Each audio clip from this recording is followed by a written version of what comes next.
All right, welcome into Big Hitters Only, a very different type of episode. This week, we bring on Brandon Sharp, the owner and chef of three restaurants in Chapel Hill, Hawthorne Wood, Bluebird, and Proximo. We get into his career and path from working in restaurants in high school to college to the Culinary Institute of America to working in Napa Valley, Spain, New Orleans, all around the world cooking food, and then eventually coming back to Chapel Hill and opening three of the best restaurants in the town and three of the best restaurants in North Carolina. Super interesting about his path, career, how to start a restaurant, what goes on behind the scenes of starting a restaurant, how a kitchen is organized at that level of fine dining, creating a menu, and then some tips on like what he likes to cook at home, advice for guys looking to get into cooking a little elevated meals at home, his favorite vegetable, favorite protein, favorite starch to cook with, a little UNC talk at the end,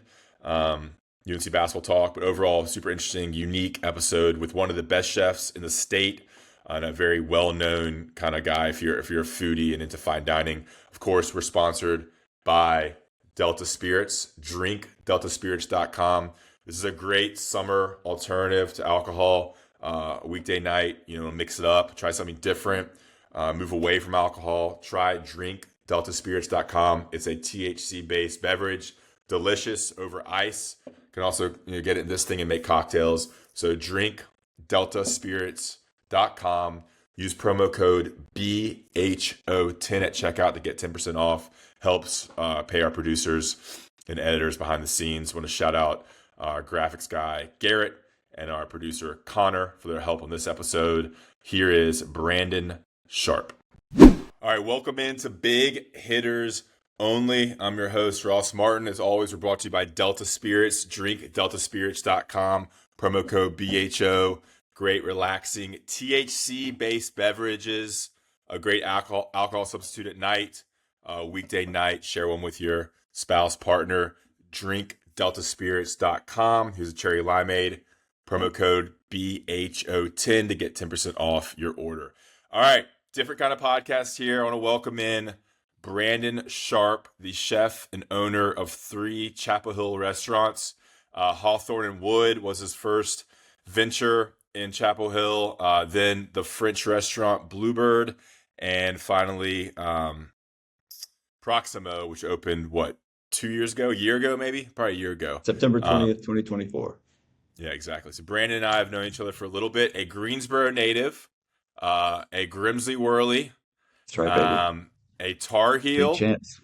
So we have a lot of I guess our youth was probably pretty similar growing up in Greensboro. I think my parents know your parents, something like that. So, and we worked out together in Chapel Hill. But we're going to talk a lot about cooking and opening restaurants and his career, his path.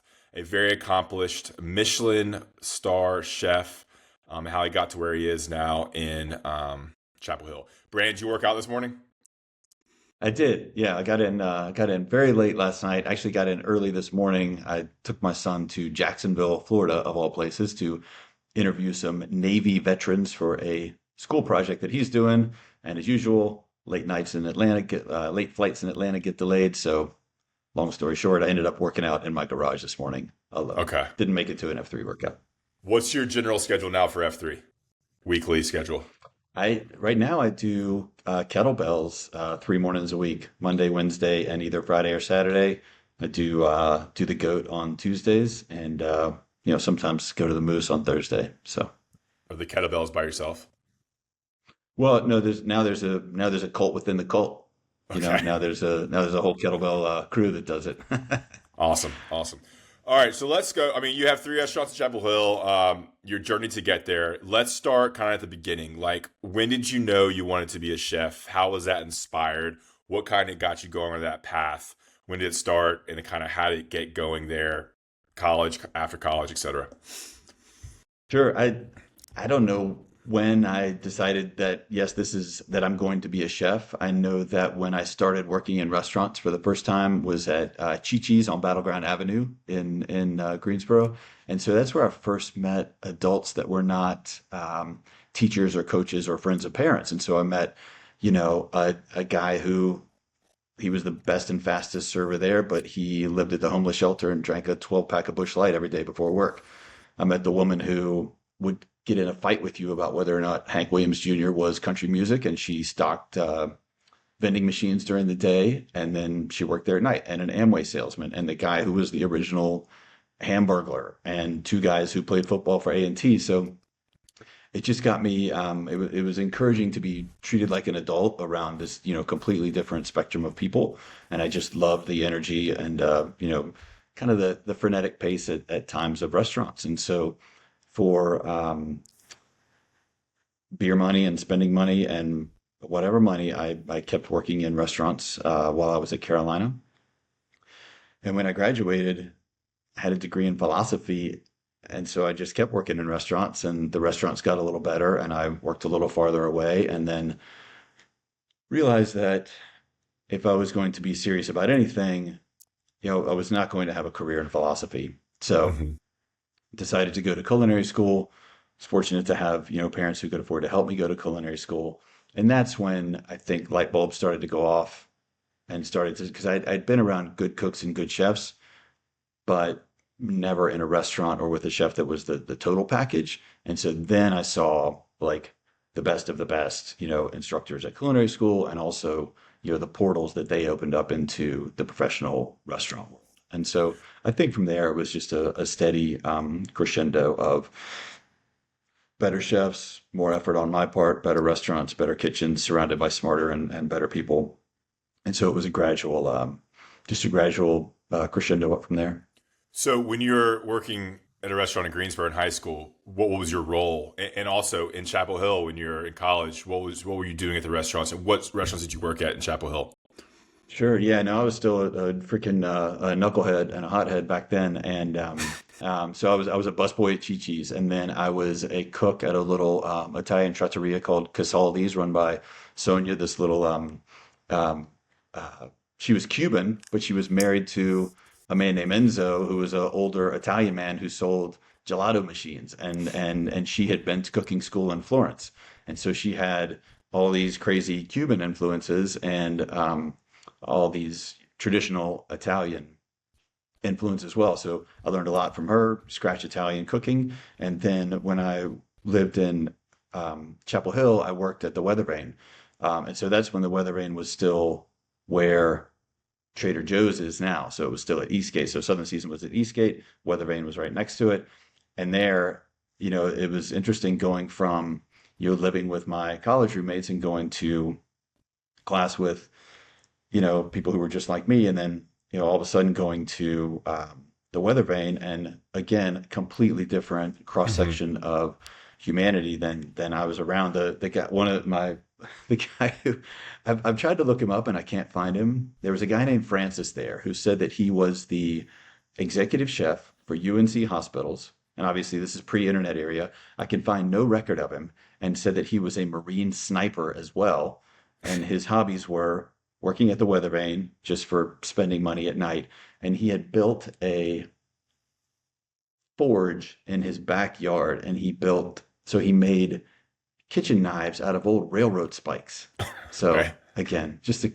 crazy, crazy cross section of people you meet in the restaurant business. Okay. So at what age did you go to culinary school?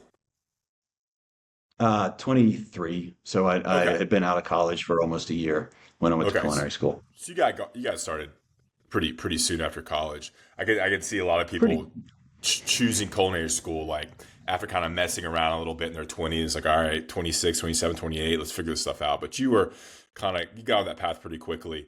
Where did you go, and what's culinary school like? Like I have this vision of it from the shows we see where it's really yeah. intense and people yelling at you to do stuff really quickly and cutting something, 100 times to get it right. What was that process like, and where was it? So culinary school is intense.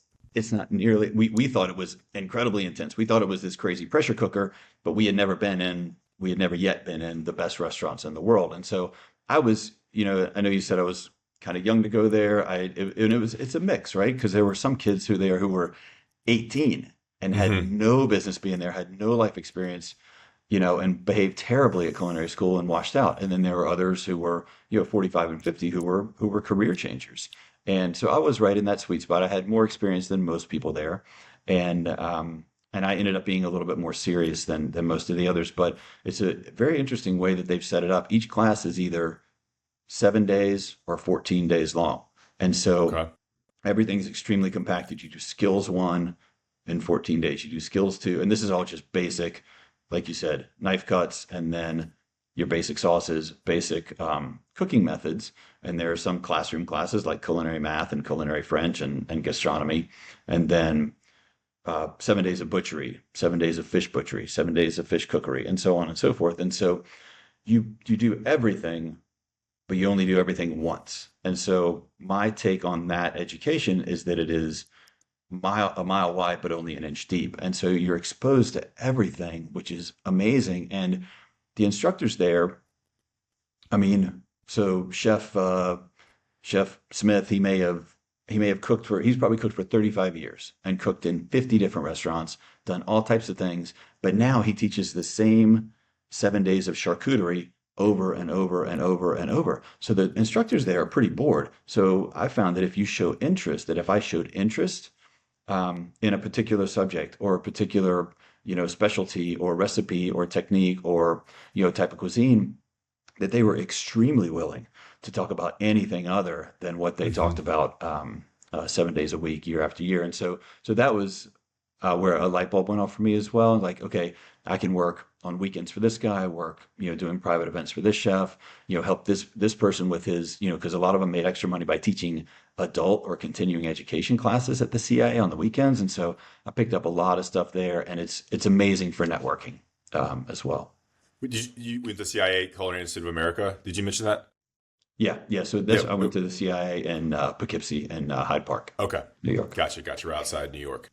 Um, did you start getting an interest in a certain type of food at that point? Because I was actually asking my fiance, like, what should I ask Brandon? She's a big foodie. Like, give me a question to ask him, and she was like, you have a California inspired restaurant with Hawthorne Wood. You have a French bistro style restaurant with Bluebird, and you have a Spanish tapas restaurant in Proximo. So you have a variety of interests just based on what your restaurants are. Did you start getting a certain idea of what you liked the most at that point? Or like kind of how did you know after culinary school like which direction you wanted to go in and types of food you wanted to cook? Yeah, I think it was agnostic. I think it was all equally fascinating Okay. to me. But the so again, pre-internet, and so in this again back to the class called gastronomy. Part of it was it's basically the history of canonical, French and American food. And so you go through the great restaurants, go through some of the great chefs, and instead of saying, hey, go to the library, get on the internet, and look at the menus from these different places. The instructor literally opened a file drawer and just pulled out sheafs of hard copies of menus that he'd collected from around the country and around the world. And so we're all just, devouring these menus with our eyes. And this is when Charlie Trotter, David Bouley, Thomas Keller, like those chefs were all really in ascendance and nearing like apex status in the country then. And I can't remember who put the bug in my ear about the French Laundry, but the restaurant that I did my internship, so halfway through culinary school, you do a 6 week internship, and I did mine at a restaurant called The Tonic in New York City. It's no longer there. It's in Chelsea, right off of Union Square.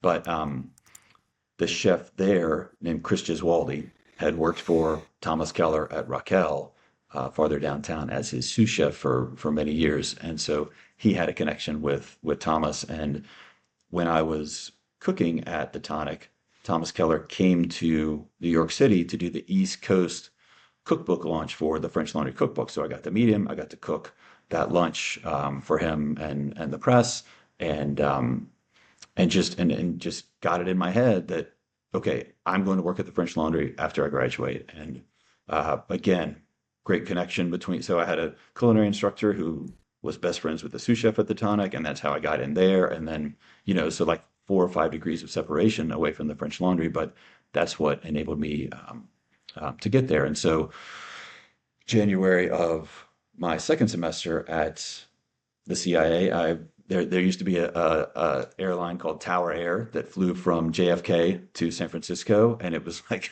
$220 round trip, and it was beyond no frills. It was the steerage of airline travel. But yeah, I got out there and back and spent 2 days basically trying out at the French Laundry, and it wasn't a test of how good a cook are you, or hey, make this for me, or anything like that. It was basically, do you have the willpower? Do you have the commitment to come all the way out here and do these 2 days and then go back and right back to class? So it was that kind of evaluation. Um, and so then after I graduated, I loaded everything in the Toyota Tercel and drove across the country and worked at the French Laundry.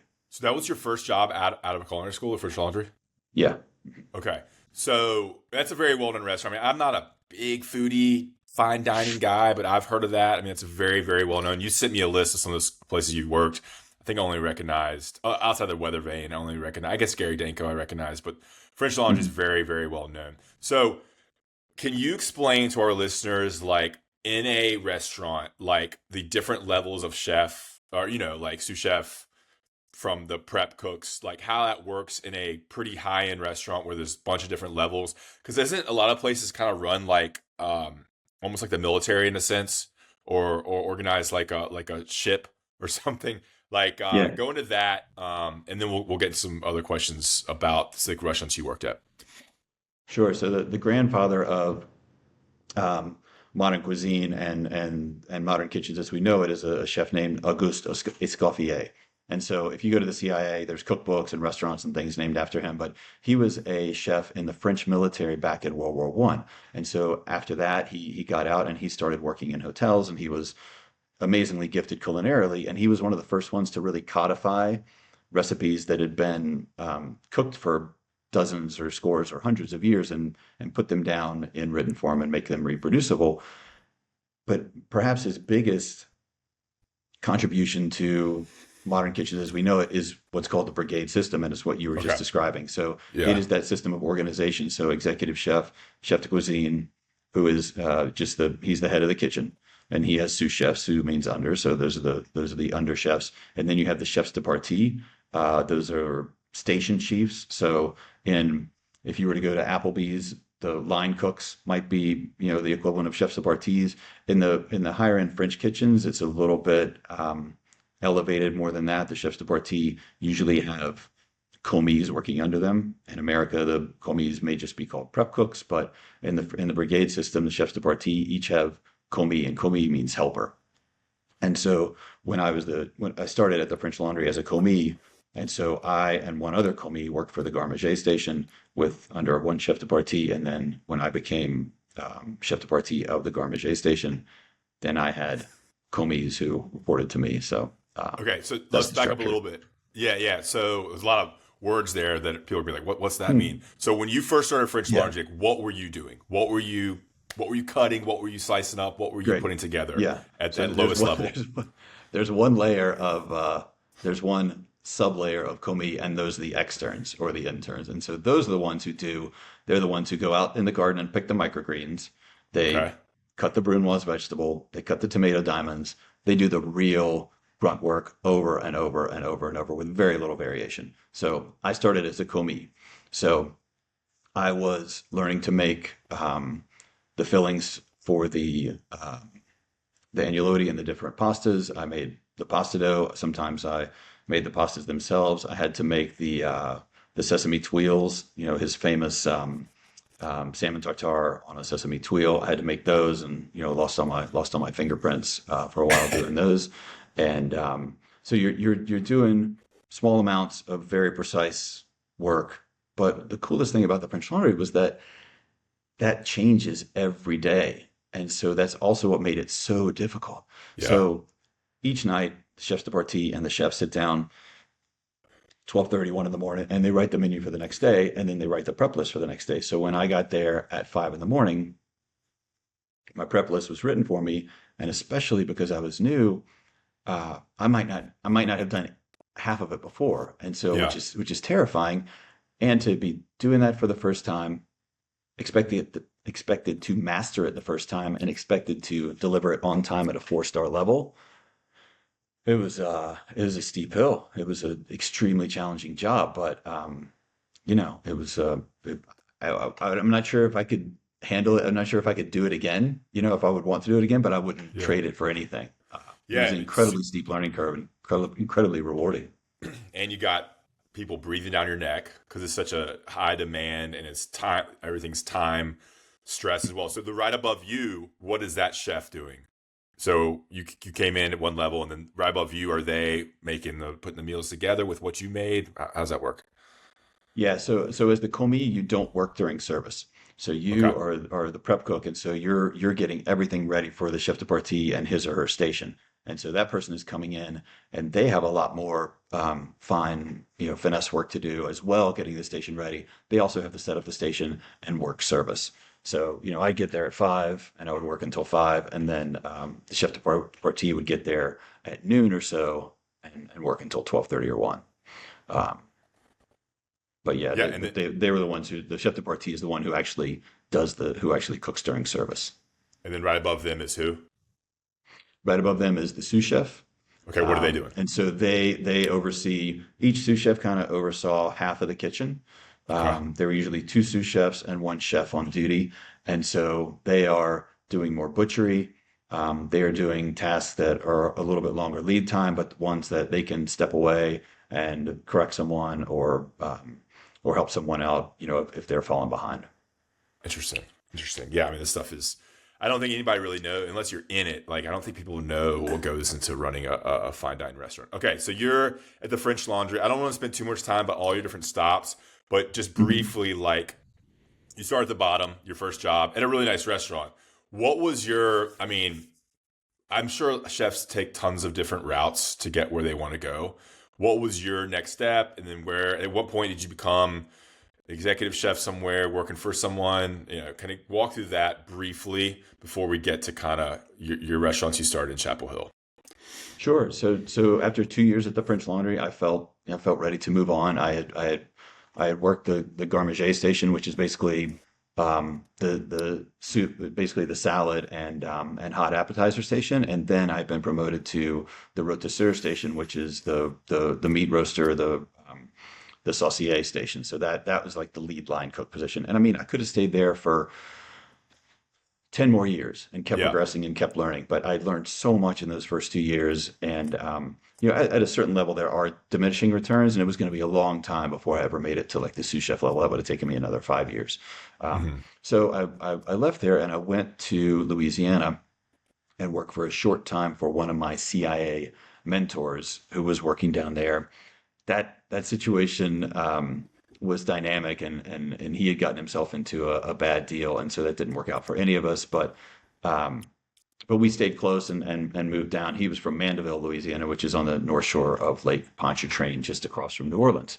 And so we went back and we stayed at his brother's house, and I went to New Orleans and started working for John Besh down there at Restaurant August. And got in there, and the sous chef happened to be, there's a lot of luck that happened for me. So the sous chef there happened to be a guy I worked with at the Tonic, and so I got in there after I think 6 months or so at Restaurant August. I had taken that guy's job, and Besh was opening the steakhouse at the casino around the corner, and so I became chef de cuisine at Restaurant August, and so I was there for 2 years. Um, and so by that time, Elizabeth she had gotten her master's degree at Tulane, and we were getting married. So we went to Spain for our honeymoon, and I had set up for myself to work for Restaurante Arzac, which is a 3 Michelin star restaurant in San Sebastian, Spain. So at this time, the Michelin Guide had not come to America, and so no one really knew. Everybody knew the French Laundry was, the French Laundry, Charlie Trotter, Boulay, Daniel, and Boulou, like some places in the U.S., everyone knew that they were world class, but they were not Michelin rated. And so I really wanted to find out what a 3-star Michelin restaurant was like. In retrospect, strictly for my career, I wish I had gone to France instead, because Hmm. Spain was just all the rage back then. But my experience at Arzac was not that great. The food wasn't that great. The food wasn't nearly as good as the French Laundry.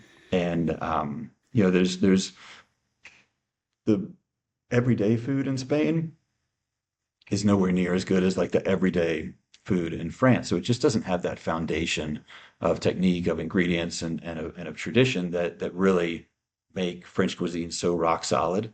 And so there were a lot of holes in what was being done at Orzac, and it was phenomenally expensive to be there. We were in San Sebastian during July and August, and I had no idea that basically all of Germany goes to goes to San Sebastian in August, and it was almost impossible to find an apartment. Everything was so expensive. So after, to long story short, after 2 months there, we moved back to San Francisco, and so that's where after some knocking around there, I lucked into walking into Gary Danko, right, as one of the two sous chefs who had been there for 8 or 9 years was walking out the door, and got that job and worked that for 2 years, and that was another intense kitchen, intense in a different way than the French Laundry, but very intense. And then was it from there to Chapel Hill? No, so it was from there to Soul Bar up in Napa Okay. Valley, and I Okay. was there for 9.5, 10 years. At Soul Bar? Mhm. As the executive chef there? As the Yes, yes. And Okay. so I found out about that place when it was still in construction. And they said, well, I know you have a fine dining background. This isn't going to be fine dining. We're going to do grilled chicken salad with arugula, burgers, pizza, fish tacos. Are you interested? And we really wanted to get out of San Francisco. And Elizabeth actually had just taken a job as dining room manager at the French Laundry at that time. So we moved up there. And the Solage job was amazing. The name of the restaurant was Soul Bar, and we opened in 2007, Okay. and we earned our first Michelin star there in 2010, and kept it for 8 years. So did you move away from the burgers and chicken salad? Well, we had a great relationship with management and with ownership, and we started, where they said that they wanted us to start. So we started with, the simple sort of it's just called California bistro cuisine, or wine country cuisine that everybody expects, the caprese salads and the fish tacos and the roasted chicken and the simple stuff. And then as the guest feedback, stayed positive, they just gave us a little more leash and a little more leash. And so we didn't go straight into caviar, truffles, and foie gras, but we started to get nicer stuff and more outre ingredients and in Napa Valley, the quality of the ingredients that are just at your fingertips in a very Yeah. short sourcing radius is unbelievable. Let's talk about Napa Valley. I've never been there. I mean, what is it like living there? Like, what's the scene? The only thing I can think about is the wine movie with what's his name? The two actors. Paul Giamatti, Anyway, yeah, yeah, yeah, yeah. I mean, that's the only thing I kind yeah. of think about. I see pictures on Instagram of people going there. What is it like living there? Like, it's super touristy, I imagine. There's also got to be a lot of locals that are running these wineries and running these Mhm. restaurants, plus a lot of laborers that are working at the wineries and stuff. Like, I have no concept of what living in Napa Valley and working there for. You've been there back and forth, what, 12 or 10 years or whatever. So what's it like there?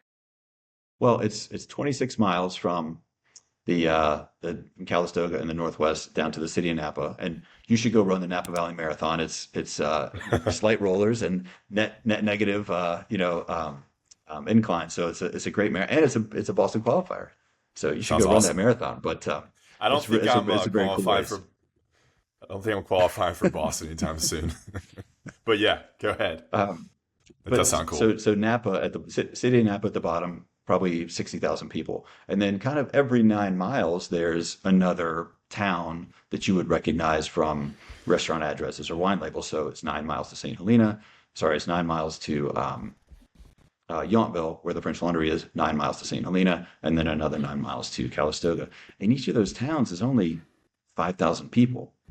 And so the local population is very small, very wealthy, very worldly and cosmopolitan, and Hmm. almost and those of them who are not retired or retired early because they moved there with wealth are in the hospitality industry, or something adjacent to it. So um, networking is super important, and just and everybody's kind of in it together. And so, you know, when the fires came in 2018, that affected everybody, not just the wineries you know, who had smoke damage to their grapes or something. So, uh, it's the one place in the U.S. where people go just to eat and drink. Like that's all there is to do. Hmm. So that is, you know, that's the focus of everything, and it is hugely reliant on tourism for sure. It's not it's not a real big pond, I don't think, the way that San Francisco or New York is in terms of restaurants.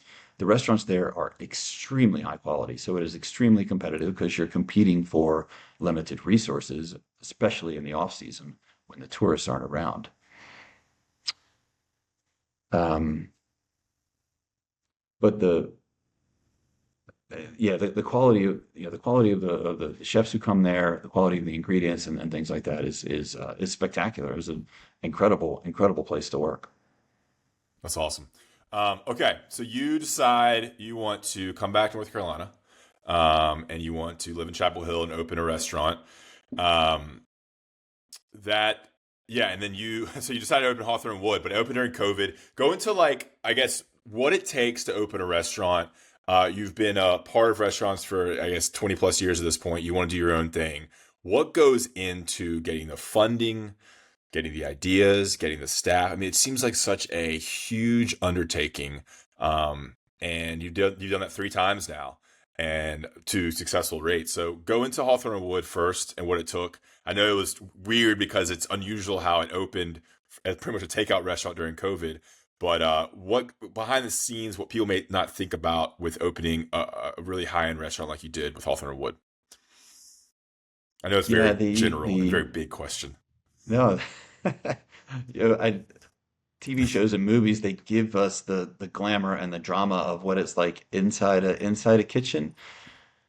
The amount it's almost like the visual of a cross section of an iceberg, right? Like what you see above the level of the ocean Yeah. is you know is completely um is just a tiny part of what goes on. So when we moved back here to Chapel Hill, I made a lateral move professionally and was the chef at the Carolina Inn for 2 years. And so about a year That's right. into that, I started spending my early mornings and late nights working on Hawthorne, what became Hawthorne Wood, working on my own restaurant project. So the steps are find a corporate lawyer, form an LLC, find a real estate broker, find the space, find the investors, get the funding. And these are all there's no straight line on this. It's all very chicken or egg because the landlord Hmm. doesn't want to sign the executed lease until you can show that you've got the money, and the investors don't want to give the money until they know you got a lease, and the SBA loan won't start kicking in until you've got the deposit, and so there's just a lot of fancy footwork that has to go on. But we got the when we did get the lease signed, we got the keys to Hawthorne Wood on December 1st of 2018. And so next day we went in, steam cleaned the entire kitchen. And so construction started immediately. And we were open by April 8th. April 8th? April 7th of the day before my older son's birthday. We were open. No, he was born on April 7th. We were open on April 8th of 2019. And so, Okay. but my days were spent there and there's no cooking to do. And so, and I'd already spent so much time doing SBA loan paperwork and dealing with just all this incredibly complex bureaucracy. But so it's working with the town, the county, municipalities, inspectors, loan officers, contractor, and things like that. So it's just that all day long. And basically, I've had my laptop set up and some on an empty tabletop in there. The Wi-Fi is set up, and I'm working on that. And then I'm just pacing, you know, and waiting for the kitchen to get to a state Yeah. where I can go in and start testing things out. So we had dinner parties at the house, and we would have friends and family over, and I would test out different things. So that was kind of our R&D kitchen for Hawthorne Wood, and you know then it slowly ramps up, and you think it's never going to happen, and then all of a sudden you're like, Yeah. oh shit. I thought that I was months away from opening. Now I'm hours away from guests coming in the door. So yeah, there is a document called the critical path to opening. So this is something that we have that counts. It's a Excel sheet with probably 300 rows on it, and each one has a task, and it's a countdown timeline by date that shows you all the stuff you have to do. So this really helps keep it in perspective. And so if you can be disciplined and just knock out one or two things a day, then by the Hmm. time you're a week out, you're not scrambling for all this administrative stuff. You can spend the time with the employees. You can spend the time, writing the recipes and not just doing them once, but weighing everything out, getting it in an Excel sheet, so it's reproducible, so you can hand it to a cook and say, "Here, weigh this out. I'll show you how to make it." So, All right, let's back up a little bit. I've asked you this before, and you don't, whatever you want to tell me, you can tell me. But the funding for something like this, like how it mhm. seems like there's so much money that goes into. First, you have to get the place. You're paying a mortgage, or whatever, a lease, and then I mean the construction costs to redo a whole big space, which I mean construction's expensive, and then staffing it. So you're paying people who aren't making you money yet because you're not open. Like, how do Right. you get the funding? How do you so I have no idea. Obviously you have some outside investors that are involved, maybe some of your own money. How does that work? How's the construction or the structure of like these guys who are looking to make money off your venture as well? How's that all go down? So to me, there are two main ways to fund it. One is through debt, one is through equity. And for Hawthorne Wood, we did both. And so we took out an SBA loan, and we had mostly, friends and family who, we had spent years telling them that we were going to do this, and getting them excited about the project. And most of them, were, pretty close friends of my parents' age, but had, eaten in restaurants that I had cooked in time and again over the years. And were excited, to have Hawthorne Wood in Chapel Hill. So that one is a balance of those two sources. Um, it's crazy to come up with an amount that you think it's going to cost, and then it's going to cost twice that. I Yeah. think it ended up costing almost $800,000 to open Hawthorne Wood, all in, before we started receiving dollar one. And so, SBA loans are a great way to do it in terms of it's a 10-year term with a floating interest rate, but one that started out as very beneficial. But it's a huge commitment, and there's no way to do it unless you have millions of dollars. There's no way to do it without Yeah. taking a huge risk. I mean, there are probably, I think there are three liens on my house because of you know the personal guarantees we've had to sign, whether it's a lease or a loan for these restaurants, and that's just part of the deal. So, all right, just for example, let's say a friend gives you 50K. Like, do they get a percentage of the restaurant, or are they getting? I talked to you before this about this. Are Mhm. they getting like every year they get a dividend, or how's that work when they someone invests in Yeah. your restaurant? Yeah, so all the restaurants are set up as LLCs, so they all have capital percentages. So it's not like a corporation where there are shares. So we do distributions, and so I think every restaurateur probably does this a little bit differently. Yeah. I set that up. I set this up to be advantageous both for me and for the investors. So they never get bought out completely, and also they have a preference, which means that they get their money back first, basically. So and it's not, there are good months and bad months. There are good years and bad years, and for a long time after COVID, there were no distributions. So it's just once we hit a certain threshold of cash in the bank, basically, I decided to do a distribution, spread it out among the investors on a pro rata basis, and that's the way it works. And what's advantageous for me was that I had to put in a smaller amount of my own cash in the beginning, and what's advantageous for them is that they get paid back first, and they never get bought out completely, so they continue to get distribution checks as long as the restaurant is in business. Okay, so you're paying them all. You're paying them off like, hey, 10K a year, for example. All right, they've gotten their 50K paid off, but they're still able to make money past that 5 year Hmm. mark. This is just for example. That kind of works. You still get a Yeah. proportion that's just agreed upon when they give you the money. Exactly. Okay, so they're just like lifelong partners for that restaurant. Yeah. Okay, cool. I mean, I have no idea. Um, Yeah, okay, and cool. like I said, So there are many ways to do it, and that's how we do it, though. awesome. All right, let's go into designing a menu. You've done this three different times for your own restaurants. Obviously, you design menus for when you're chefs at other restaurants, but and your menus evolve with the seasons. What do you think is the best example? I don't want to talk about all the restaurants, but you have a Napa inspired one, you have a French inspired one, you have a tapas, a Spanish inspired one. I guess just you can touch on each one by explaining this, but like what goes into designing a menu? How's that work? How do you decide to change it? Obviously, you're going to keep some items that are there every, the whole time. So let's dive into that. Yeah, so they all have a relatively they all have very different models, and so Hawthorne Wood, like you said, is Napa Valley food. It's California eclectic. It is food that is not easy to explain in a simple, pithy statement, but it's also, to me, probably the most complex and interesting food. So each dish, there may be a dish that comes from, that has flavor profiles of the American South next to a dish that has flavor profiles of Vietnam, next to one that has flavor profiles from Ensenada.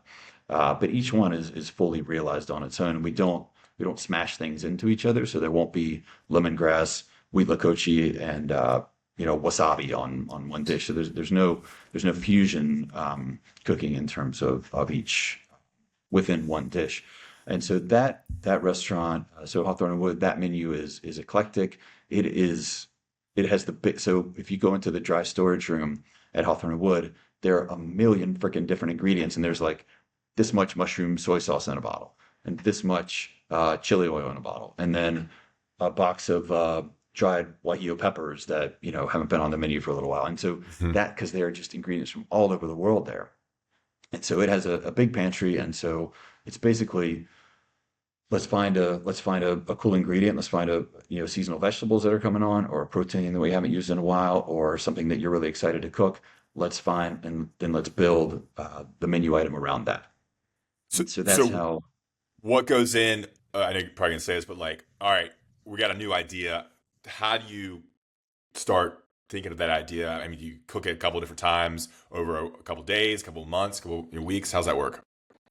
So every 2 weeks, so I meet with the chef over there, Anthony Little, on a weekly basis, and then we meet with all the sous chefs and any of the restaurant staff that wants to come twice a week for menu meetings, and these last about an hour. And we go through every single menu item, and we say, is it staying? Is it going? How's it working? Does it need to be altered? Is there one ingredient in there that is running out of season that needs to be replaced? And so that's how that menu Okay. evolves by consensus. And so um, everyone has a forum to bring their ideas and share them. And if they want to, go above and beyond to prepare something and bring it to the meeting, say, hey, this is what I'm thinking. And so it's really a fantastic forum for cooks who may be, at a novice level or at an intermediate level and are a ways away from getting to sous chef, but who have a creative streak, who are dying to cook this. It gives them a forum and an opportunity to say, hey, what about this? Let's try it, or at least let's talk about it and tell me how I should improve this. And so that is a very cool collaborative process, I think. Yeah. Uh, At Bluebird, go ahead. Go go ahead. ahead. No, that's right. Go ahead. Bluebird and then Proximo. Yeah, and so at Hawthorne and Wood, the menu is it can be dynamic as we want because we can print it every day. So here I'm in the private room at Bluebird right now. So here at Bluebird, big French bistro menu printed in a very fancy manner off-site, and so we only change that one about every 10 to 12 weeks, I would say. And Okay. so that one has bigger seasonal changes. So between 5 and 8 or 9 items will change each time. And so there's not even a dry storage room at Bluebird. There's just one shelf underneath the service counter because we're using it's a very regimented amount of ingredients, and it's straight ahead bistro cuisine. So we don't have all these different things to choose from. So it's much more about rolling with the seasons and refining things, and also doing the classics, because that's really what this restaurant is here for. The metaphor that I use for the cuisine here at Bluebird, I said, imagine you have a piece of paper and a pencil, and I ask you to draw a perfect circle.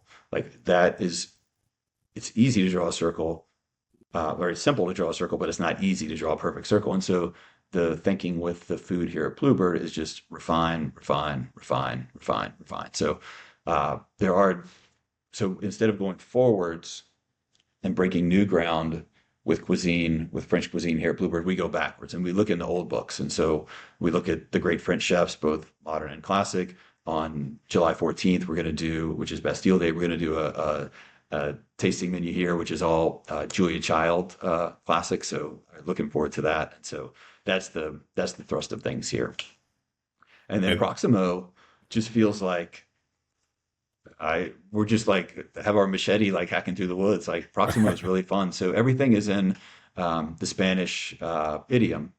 And again, very limited set of pantry ingredients. Spain is famous for its preserved and canned foods and spices and things like that. So we have, three different amazing types of olives. We have olive oil, and so all this stuff, the pimentón de la vera, the espelette pepper, the piquillo peppers, the pipara peppers, all these things, come from Spain. And so we're finally, since we opened in September, it's kind of a long, like, okay, man, we got to use winter ingredients for a long time here. And now, so, but just last Friday, we put on a watermelon salad, and so we're just starting to cook with all the fun, delicious, bright, exciting, sweet summer vegetables and fruits. And so it's an exciting time at Proximo. And that one, the to stick to strictly canonical Spanish food is not that interesting. And so we are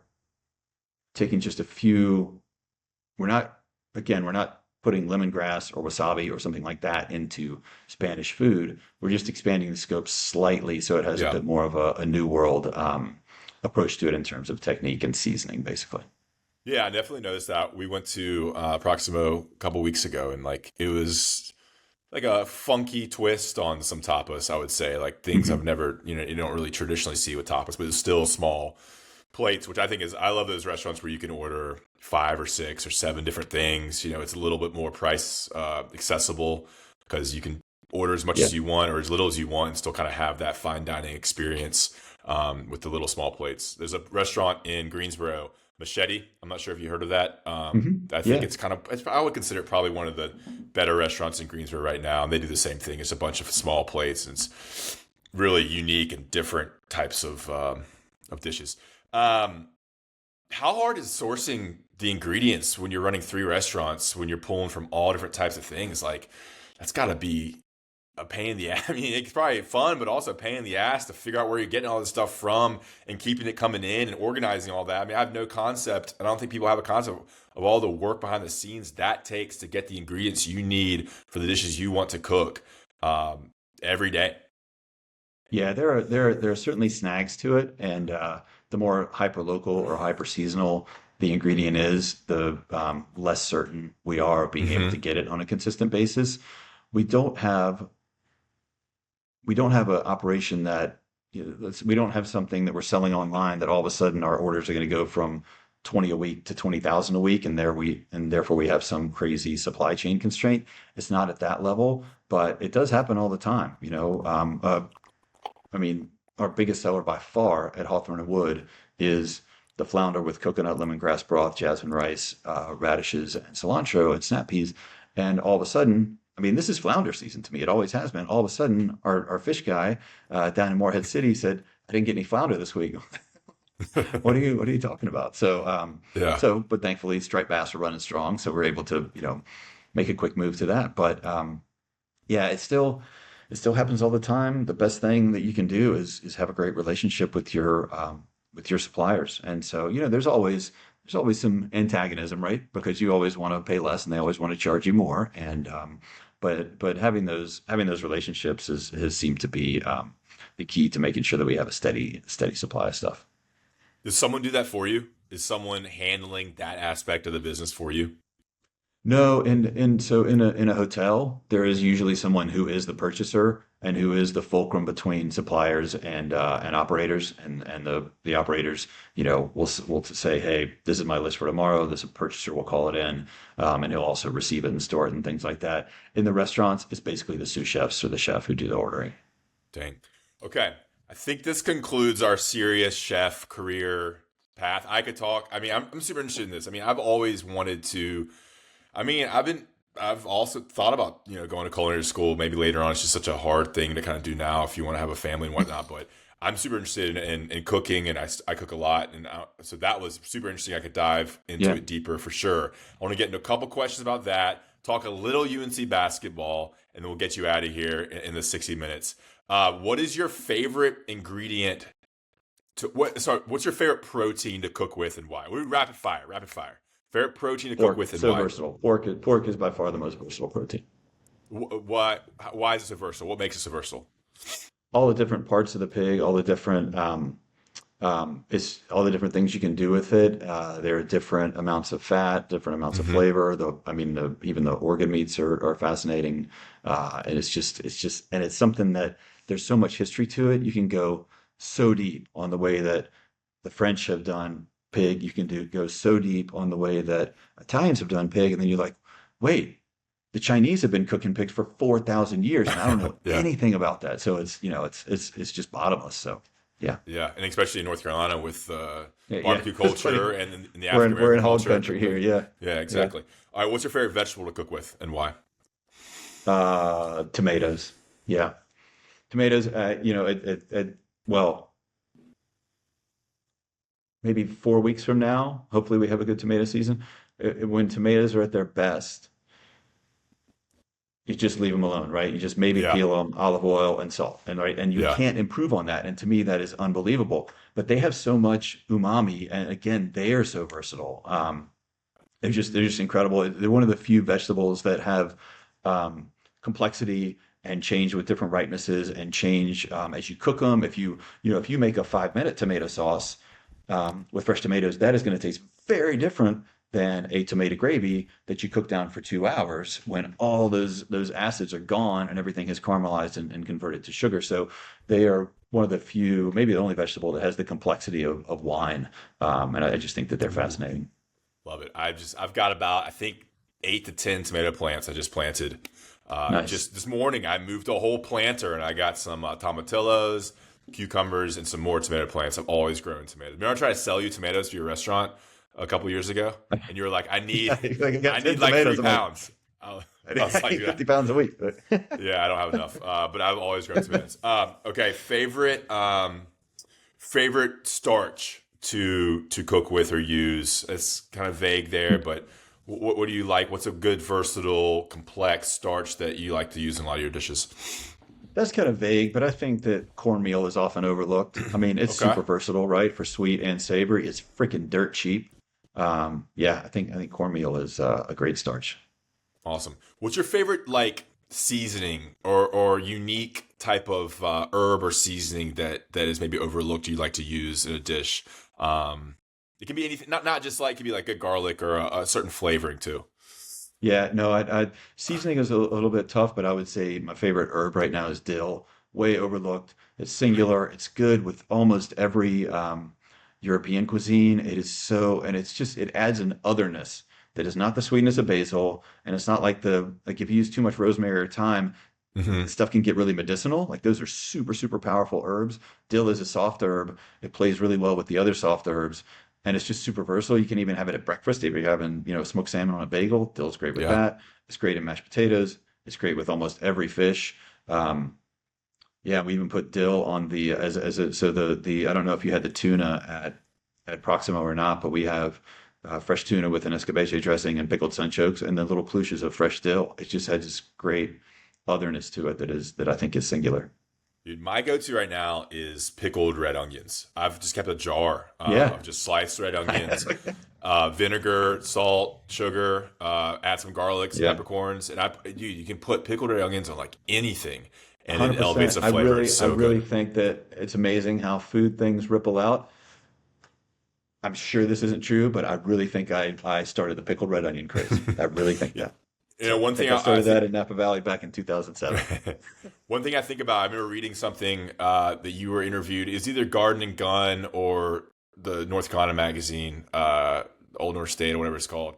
And you said that adding lemon juice is a great way, a great simple way to elevate flavors and easy for someone at home to really.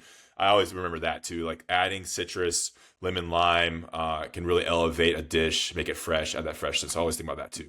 All right, give us an advice. Our listenership is like, I feel like 18 to 40-year-old Carolina fans. Maybe Uh-huh. I know we have a large recent graduates from the Deke fraternity at UNC. They're big fans of Big Hitters Only. You know, guys in their 20s, 30s. Yeah. Give us some advice for those guys, single, maybe dating, easy things to cook at home that are easy to learn, easy to execute, quick, that will kind of give you a more elevated sense of a meal you can provide. Hmm. That's a Or, good one. or I would or like say a go, trick to something. Sorry, go ahead. Yep, hmm.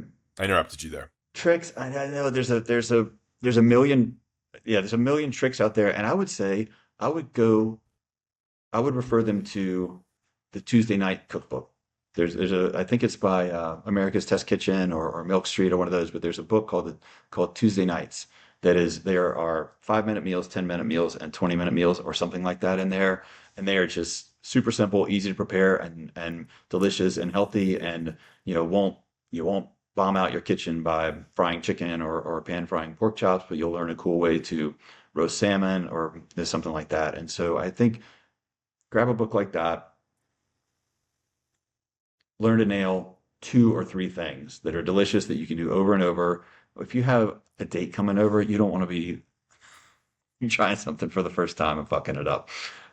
So yeah. Well, give us something. Give us one little meal that's simple. I have one in mind that I'll share after yours. Like something that's just simple, easy, that can still impress, that any idiot could do. Yeah, I mean, I would say grab some chicken thighs, grab some adobo sauce, sear the thighs, put them in pour the adobo sauce over, put a lid on it, turn the flame down to low, cook those until they're tender. That can go over rice, that can go in tortillas. That's good with just about anything. So yeah, and Add it's some. and it's and it's something that you rarely like in your quick service restaurants and even in your full service restaurants. Usually they don't take the time to cook the chicken thighs all the way through. And once you cook those until they're tender and about to fall apart, the flavor is unbelievable. And yeah, Yeah, great chicken thighs. Cheap.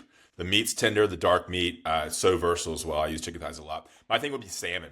Buy yeah, salmon from Costco, and just pan fry it or pan whatever. Sear it. pan Two sear, yeah, minutes. Flip it. Put it over some rice with any sort of vegetables. A little soy for sauce. sure. A little mayo. Wasabi mayo, whatever. I can make it and then high class it up with some black sesame seeds, and you get a little crunch in there, and it looks good, and it's healthy, High and it's class. elevated. All right, quickly here, UNC basketball. What do you where do you stand with the Hubert Davis? Brand's a huge UNC basketball fan. That's your sport. Your kids are always rocking the jerseys. You have a bunch of jerseys and stuff. Where do you stand right now with the Hubert Davis regime and UNC basketball? And look, you're a prominent figure in Chapel Hill. Who knows who's going to listen to this? So be careful what you say. But what's your Yeah, honest take on where we stay heading to year five? Right? Yeah, I think year so. five. Yeah, yeah. I mean, I don't think that we are the worst fan base in basketball for sure, but we are a highly critical fan base. I think that Hubert has to win either 27 games this year or get to the Final Four. One of those two has to happen, I think, for him to keep his job now that he's got Yo McCann as the GM.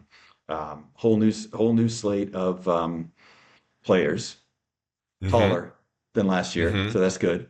And I believe that the last of the legacy players who were part of Roy's last team are have aged out now or graduated or gone away. So now it is fully and truly his team. I think that this is the make or break year for Hubert, How'd you come and I up with think he'll make it. 27 I do. wins? What's that? How'd you come up with 27 wins? I was thinking 28, and that just seems too high. I don't know. We need a lot of wins. Yeah, he's got to bank some.